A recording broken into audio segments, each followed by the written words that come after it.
beautiful view.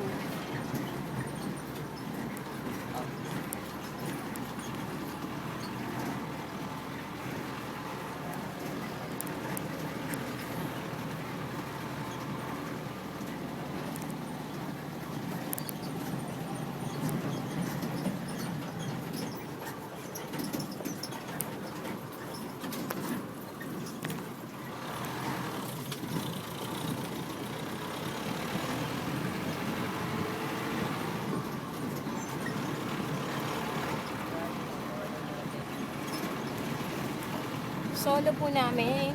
Inarkila namin itong sasakyan sa murang halaga. Ayan, makikita nyo po. Galing dito dun, yung village ni Wangod. Ayan, bye Wangod. Ayun, ayun, ayan. Maganda.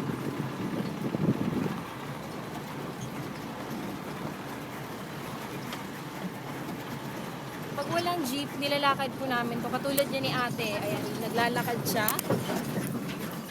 Ginawa namin yan yung pupunta kami kay Wangod. Dito na pasakay mo. Alright. Paalam, inang kalikasan dito sa Kalinga.